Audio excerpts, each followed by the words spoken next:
Hello everyone, I am Nidhi Agrawal and welcome back to my new YouTube channel that is Nidhi Ma'am Classes. आज की video में मैं लेके आई हूँ आपके लिए क्लास 10th की NCERT की बुक से चैप्टर है रियल नंबर, एक्सरसाइज है ये 1.4।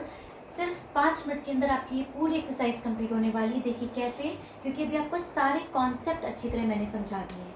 तो सबसे पहला जो क्वेश्चन है उसमें क्या बोला गया है कि आपको कुछ ये नंबर्स दिए गए हैं और आपको ये बताना है कि ये टर्मिनेटिंग है या नॉन टर्मिनेटिंग डेसिमल है, बट आपको उसको डिवीजन करके नहीं बताना है, आपको ऐसे क्वेश्चन देख के बताना है। तो जब हमें डिवीजन मेथड से नहीं बताना है तो हम कैसे पहचानेंगे? बहुत ही सिंपल सा मेथड होता है इसका। जो भी ये नंबर दिया हुआ है इसके डिनोमिनेटर को हम देखेंगे और उस डिनोमिनेटर का एलसीएम लेंगे। अगर एलसीएम लेने पर वहाँ पर 2 और 5 आता है, 2 के नंबर्स में या 5 के नंबर्स में आता है, तो हम लोग बोलेंगे कि वो टर्मिनेटिंग है, अदरवाइज हम लोग बोलेंगे कि वो नॉन टर्मिनेटिंग है। तो इसकी डेफिनेशन क्या होती है? If the denominator has only factor of 2 and 5 in the form of 2 की पावर कुछ आए या 5 की पावर आए, तो हम लोग उसको बोलेंगे कि टर्मिनेटिंग डेसिमल एक्सपेंशन है, अदरवाइज हम लोग उसको बोलेंगे कि नॉन टर्मिनेटिंग डेसिमल एक्सपेंशन है। तो देखिए यहाँ पे डिनोमिनेटर कितना है 3125, मैंने उसका एलसीएम लिया, कितना आया 5 इंटू 5 इंटू 5 इंटू 5, मतलब 5 की पावर 5 आ गया। बट आप बोलेंगे मैम अभी तो आपने बोला 2 और 5 दोनों की फॉर्म में आना चाहिए, बट यहाँ पर तो सिर्फ 5 की पावर आ रही है, तो हम लोग इसको क्या लिख सकते हैं? 2 की पावर 0 लिख सकते हैं ना, क्योंकि किसी की पावर भी अगर 0 होती है तो उसका आंसर क्या होता है 1। तो दैट मीन्स हमने 5 की पावर 5 लिखा इंटू 2 की पावर 0 लिख दिया, तो ये जस्ट 5 और 2 का फैक्टर हो गया और कोई भी नंबर नहीं है यहाँ पे, राइट। तो हम लोग इसको क्या बोलेंगे कि ये टर्मिनेटिंग डेसिमल एक्सपेंशन है। दूसरा क्वेश्चन देखते हैं। अब की बार इसके डिनोमिनेटर में 8 दिया है, तो 8 का जब हमने फैक्टर किया मतलब एलसीएम लिया तो आ गया 2 इंटू 2 इंटू 2, मतलब 2 की पावर 3। अब यहाँ पर 5 नहीं है तो हम लोग उसको क्या लिख सकते हैं? 5 की पावर 0। तो दैट मीन्स ये भी सिर्फ 2 और 5 की फॉर्म में आ रहा है, तो हम लोग क्या बोलेंगे कि ये टर्मिनेटिंग डेसिमल एक्सपेंशन है। नेक्स्ट क्वेश्चन देते हैं थर्ड में लिखा है 455।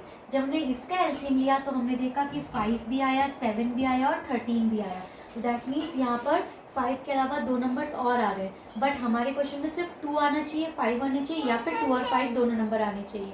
तो हम लोग यहाँ पे अदर देन 2 and 5 है, तो हम लोग इसको बोलेंगे ये नॉन टर्मिनेटिंग डेसिमल एक्सपेंशन है। तो फुली आपको क्लियर हो गया होगा कि कब हमें टर्मिनेटिंग बोलना है और कब नॉन टर्मिनेटिंग बोलना है। इसमें 10 पार्ट्स दिए गए, मैंने सिर्फ आपको फर्स्ट, सेकंड और थर्ड बताया है, बिकॉज आप 4 to 10 अपने आप सॉल्व करेंगे।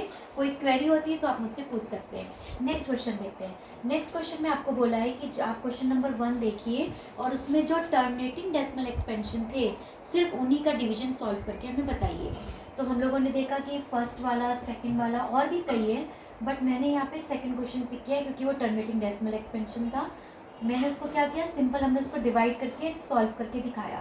तो 8 से 17 बहुत इजी है, अभी क्लास 10th में तो डिवाइड करना आता है। डिवाइड करने के बाद अभी आंसर क्या आ गया 2.125, यही हमारा फाइनल आंसर हो गया। तो हमें जस्ट टर्मिनेटिंग वाले को पिक करना था और उनको डिवाइड करके सॉल्व करके दिखा देना था, नॉन टर्मिनेटिंग वाले को पिक नहीं करना है। तो ये आपका क्वेश्चन नंबर 2 सॉल्व हो जाएगा। क्वेश्चन नंबर 3 में आते हैं। यहाँ पर आपको ये 3 क्वेश्चंस दिए हैं, तीनों में आपको बताना है कि कौन सा टर्मिनेटिंग डेसिमल एक्सपेंशन है और ये भी बताना है कि वो रैशनल होगा या इरैशनल होगा। तो बहुत ही सिंपल है। फर्स्ट क्वेश्चन देखिए, ये डेसिमल में दिया हुआ था, डेसिमल के बाद डॉट डॉट नहीं लगा है, इसका मतलब ये पूरा सॉल्व हो गया है। जब कोई क्वेश्चन पूरा सॉल्व हो जाता है तो हम लोग उसको क्या बोलते हैं कि वो टर्मिनेटिंग डेसिमल एक्सपेंशन है, और जब भी वो पूरा सॉल्व हो जाता है तो मतलब वो P अपॉन Q की फॉर्म में हम लोग लिख सकते हैं, और जब कोई क्वेश्चन P अपॉन Q की फॉर्म में लिखते हैं तो हम लोग उसको क्या बोलते हैं कि वो रैशनल नंबर होगा। तो फर्स्ट का आंसर ये हो गया। सेकंड देखते हैं। सेकंड में आप देख रहे हो कि डेसिमल के बाद जो नंबर्स आ रहे हैं वो कैसे आ रहे हैं, 1 to 0, 1 to 00, 1 to 000, 1 to 4 times 0, और उसके बाद भी डॉट डॉट डॉट है, मतलब ये एक पैटर्न को फॉलो नहीं कर रहे हैं, एक रिपीटिंग में नहीं आ रहे। तो सबसे पहले तो ये डॉट डॉट आ रहा है, तो दैट मीन्स वो नॉन टर्मिनेटिंग हो गया। साथ ही साथ जो पैटर्न फॉलो नहीं कर रहा है, एक एक जीरो बढ़ता जा रहा है, तो हम लोग क्या लिखेंगे कि ये नॉन टर्मिनेटिंग है एंड नॉन रिपीटिंग ऑल्सो है, ठीक है, कोई पैटर्न फॉलो नहीं कर रहा। तो जब ऐसा होता है तो फिर हम लोग उसको बोलेंगे कि वो इरैशनल नंबर है, वो रैशनल नहीं है, उसको P अपॉन Q की फॉर्म में नहीं लिख सकते हैं। थर्ड क्वेश्चन में यहाँ पे, थर्ड में आप देख रहे हो कि यहाँ पे डेसिमल के बाद जो नंबर है उसके ऊपर बार लगा है, तो बार लगा है कि दैट मीन्स वो कैसा हो गया, नॉन टर्मिनेटिंग डेसिमल हो गया। बट जब क्वेश्चन के ऊपर बार लग जाता है तो दैट मीन्स हम उसको P अपॉन Q की फॉर्म में लिख सकते हैं। पिछली एक्सरसाइजेस में ऐसा था कि जब नॉन टर्मिनेटिंग होता है तो हमें उसे P अपॉन Q की फॉर्म में लिखना था, और मैंने आपको सॉल्व करके दिखाया था। तो दैट मीन्स ये नॉट टर्मिनेटिंग है, लेकिन ये P अपॉन Q की फॉर्म में लिख सकते हैं, इसलिए ये रैशनल नंबर होगा। तो बस ये तीन ही पार्ट थे, मैंने तीनों पार्ट के आपके आंसर समझा दिए।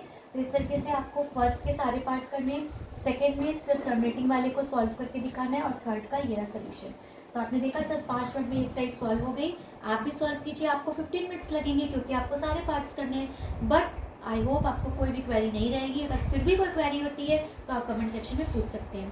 तो इस तरीके से ये चैप्टर क्लास 10th की बुक का रियल नंबर्स ये कंप्लीट हो गया है।